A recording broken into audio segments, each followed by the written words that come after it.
Welcome back to Leap Scholar. I am Deeksha, and today we'll be learning how to write body paragraphs and a conclusion. But before we begin, I want you to just imagine that you want to learn how to swim. How would you do that? Would you listen to people talking about swimming? Or would you watch YouTube videos like this where people tell you how to swim? Or would you get in the pool? That's what I want you to keep in mind. In today's video, you will get a lot of opportunities to answer questions and write. So get your swimming costumes, I mean your pen and paper, and let's start writing.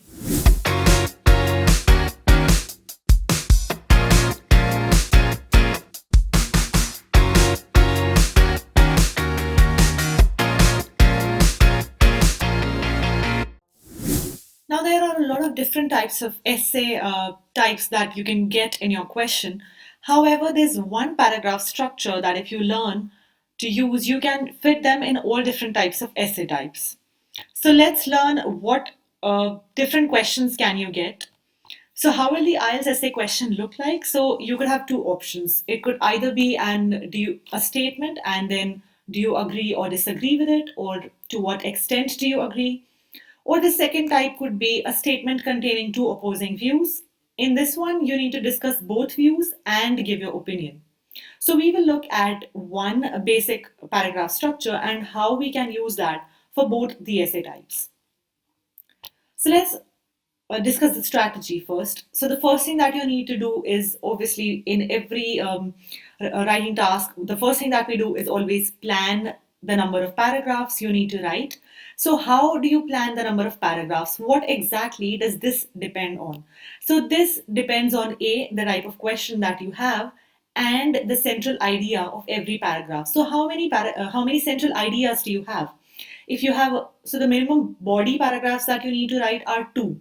There's one introduction paragraph, two body paragraphs, and one conclusion paragraph. That's the minimum that you need to write. However, you can go ahead and write three body paragraphs as well.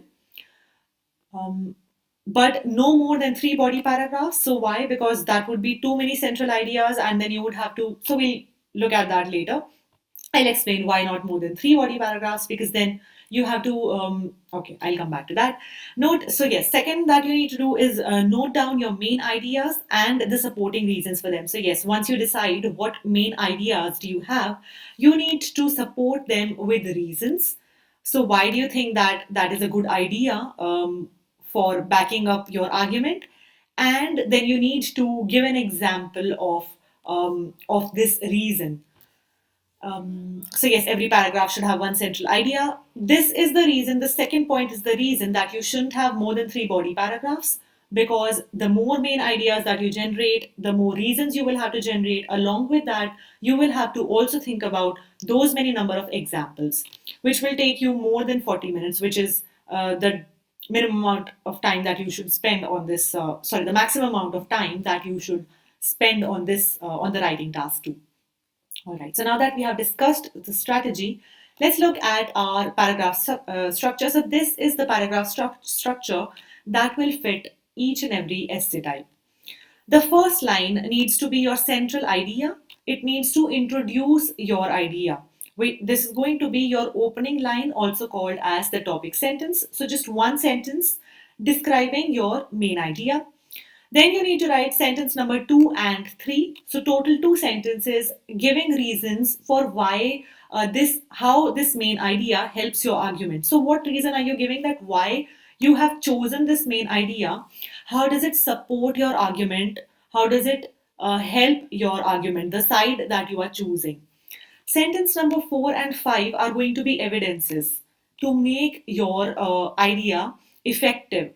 So you need to give examples to make your idea effective.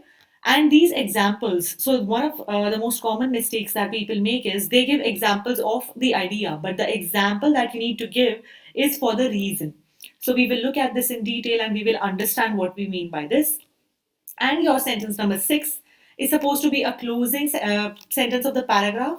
A lot of times students skip closing the paragraph. Your paragraph will remain open and incomplete without your tie-in. So what you are doing with your closing sentence is you are referring back to the first idea. All you can do is you can again rephrase your topic sentence a little, or try to close your paragraph. All right, so let's see how to use this formula. I will show you how to use this formula for both the essay types. Remember the essay types that we saw earlier, the agree or disagree, or agree to what extent, disagree to what extent essay, and the discuss both views and give your opinion essay. So we will use this paragraph structure for both the essays. So let's look at the first essay question. Studying online is more effective than studying on campus. To what extent do you agree? So, very valid in today's day and age. The first thing that you need to do is you need to decide, do I agree with this or do I disagree? How do you choose that? So, think about the reasons that you can have for agreeing and the reasons that you have for disagreeing. Let's say that personally, even if you agree, but the reasons that you have for disagreeing are more, so go ahead and choose the disagreeing side. Your opinion does not matter. How well you back it up and how many reasons you are able to write is what matters. In my case, I feel that it's easier to agree, and I would find more reasons for agreeing. So I have chosen my main idea. I've chosen one main idea as for agreeing with this statement. So what is my main idea? Studying online is more convenient, is why it's effective. So I agree with it because I feel studying online is more convenient. So now I need to give a reason. Why is studying online more convenient? How can I say that? What reason can I find for saying that studying online is more convenient? So can we look at the today's day and age and find a reason? So yes, definitely. Let's look at the reason that I found studying online is much more convenient. My topic sentence. I have given a reason that students do not have to leave their homes to listen to lectures or participate in tutorials. So, as we can see during the corona pandemic, people do not have to leave their homes. They can even interact with fellow peers just by using their laptops. So, I have given a reason for my main idea, that this is why I have chosen this idea. Now, the next sentence that I need to write is an evidence for making my idea effective. Let's look at my example. So, for example, while online courses used to target working professionals who couldn't attend class, they now target anyone because universities have realized that people are time poor. So, if you notice, my example is not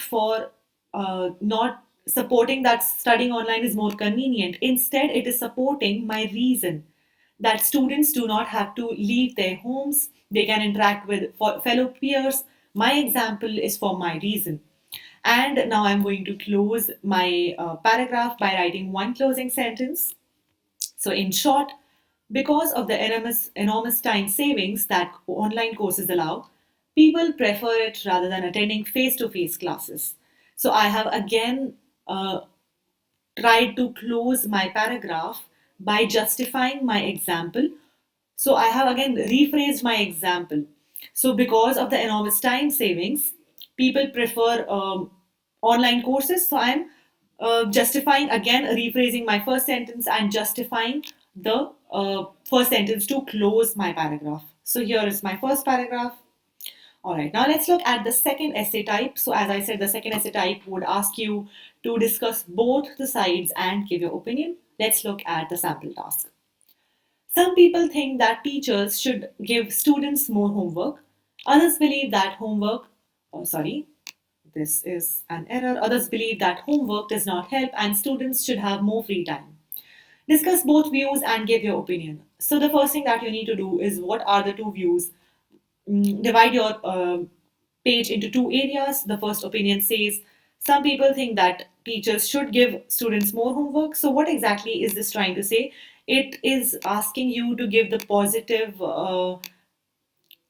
the advantages of homework, and the other is others believe that homework does not help and students should have more free time. So, the second statement, the contradictory statement, is asking you to give the disadvantages of homework. So we have analyzed the question successfully. All right. So I will decide what opinion do I have to give. So one paragraph, I know that it has to be the advantages of homework. The second paragraph has to be the disadvantages of homework.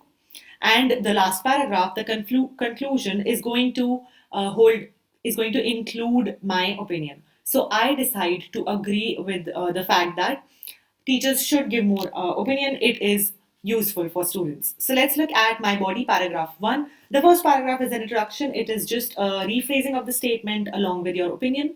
Let's look at the first body paragraph. So the first body paragraph is supporting your homework, giving its positives. My main idea is that there are several reasons homework is helpful to students. So I have to give the reasons that homework is helpful to students. So the main argument for more homework is that it helps students. So why is it more helpful? Is because it helps students reinforce the lessons learned in class.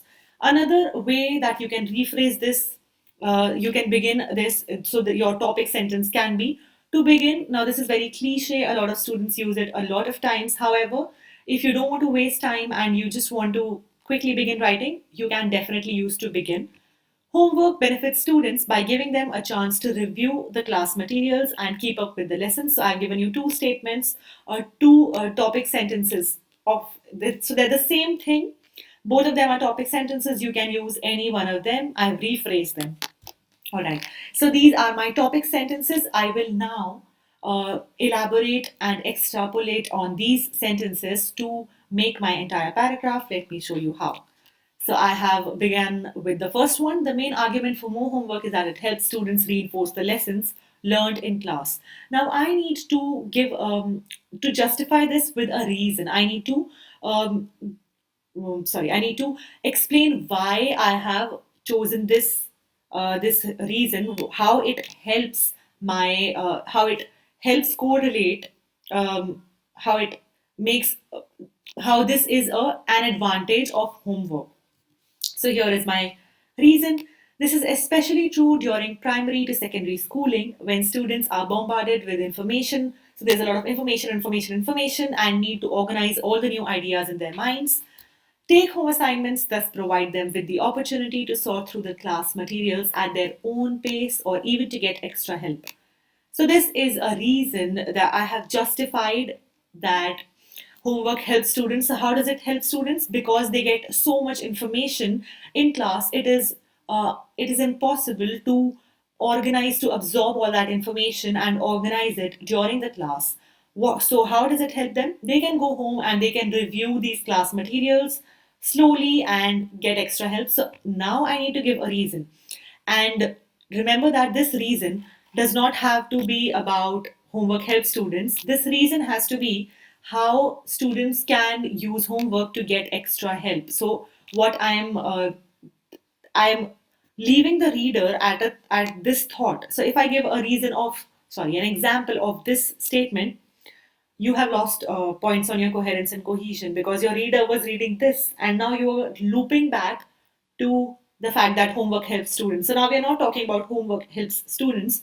We are talking about homework allows students the chance to go through the materials at their own pace and get help. So we need to give an example of getting help. So I have given an example of how a student who is weak can get assistance from his parents or a tutor to clarify textbook examples. So this is another common mistake. Please do remember that your example needs to be of the reason that you have provided, not of your main idea. So I have decided to give an example. For example, a student who is weak in mathematics may need assistance from his parents or a tutor to clarify textbook examples. So technically my paragraph is still incomplete until unless I tie this back in to the first thought. So now I need to somehow tie this to the first thought that this is how homework is helpful. So all I need to do is rephrase and write that this is why homework is helpful. And that is what I've done. So I've used a linking word. Ultimately, this student will have greater academic success as a result of his efforts. So I've used this example to justify that this student will have better success. This is why homework is useful. All right, so now your second body paragraph, again, use a linking device, use a cohesive device. On the other hand, homework, so now the disadvantages of homework. Homework deprives children of, let's say, free time, leisure time, etc. So now what I want you to do is I have given you the paragraph structure and I have shown you two examples of how to write a paragraph. I want you to pause the video and write this second paragraph in the comments section below. I will evaluate it for you and tell you whether it was right or wrong and whether if you followed the structure properly. So remember, the first sentence, the topic sentence is already given to you. On the other hand, homework deprives children of your main idea, which is going to be deprives children of leisure time, free time. It robs them of their innocence. Now you need to back this main idea with a reason, that why do you think this idea is um, backs backs up the fact that this is a disadvantage for children, and then give an example of this reason and tie this back in to the first phrase, which is that this is how it's a disadvantage. So pause the video and in the comment section write the second paragraph of this video. Alright, moving forward. So coming to the conclusion, we have discussed the introduction in another video, and we have discussed how to write body paragraphs. Moving forward to conclusions. So in your IELTS essay, your conclusion serves two purposes. It summarizes the main points and it states your opinion. So it is absolutely mandatory to state your opinion. Your opinion should be clear by the end of the essay, whether you agree with or disagree with the main statement, or if you have already given two views, then which view do you agree with? You could partially agree, totally agree, completely, or disagree. You can choose that, but you need to state your opinion. All right, so let's look at how to write a conclusion. So writing a conclusion, thankfully, is very easy. So it is the easiest sentence. However, it's also very important. It needs to neatly end the essay. It needs to link all your ideas, sum up your argument or opinion, which means provide your opinion, your stance on the argument, and answer the question. So answering the question is again the same thing as sum up your opinion, because the question usually states, do you agree, disagree, or what is your opinion? All right. So you can start almost any final paragraph of an IELTS essay with the words in conclusion or to conclude. So keep it simple. Just use either of these two to begin your conclusion paragraph. So all you need to do is briefly summarize the main ideas into one sentence. The easiest way to do this is to rephrase your introduction. So go back and read the introduction to the essay. This is also going to be your summary, because your introduction contained two areas. So it paraphrased the question and it gave your opinion. That is exactly what the summary does. So it will again contain a conclusion and your opinion. You can simply paraphrase or rephrase your introduction idea. So let's see an example. Let's imagine that this was the introduction paragraph of your essay. Some people argue that zoos help to preserve wild creatures, while others say that they are inhuman and should be abolished. While the development of breeding programs contributes to the preservation of endangered species, I believe, your opinion, that the poor conditions that many animals held in captivity are kept in make the existence of zoos unacceptable. So this person disagrees with the statement. So we have converted the same introduction paragraph into a conclusion. Remember, your conclusion also has 2 points. It has your opinion and it has a summary of your essay. So as I said, you can begin with in conclusion or to conclude. Although zoos do help to safeguard dwindling populations of particular species, the suffering experienced by many captive creatures due to unsuitable living conditions amounts to cruelty and they should not be allowed to exist. So here you have your opinion. They should not be allowed to exist. Now let's look at the statement in introduction. So in the introduction, all they did was state two statements that some people believe the zoos are good, whereas some people feel they should be abolished. So what we have done are we have written the same things. However, we have given the reason for these things. So for example, the first good point, they've given a good point. They help safeguard dwindling populations. However, the drawbacks far outweigh the benefits. So the suffering is not worth it, is why I feel they should not be allowed to exist. So that was it. This is one structure which will fit all your essays. So thank you all of you for watching. Do subscribe to IELTS Prep by Leap Scholar and like and comment on this video below.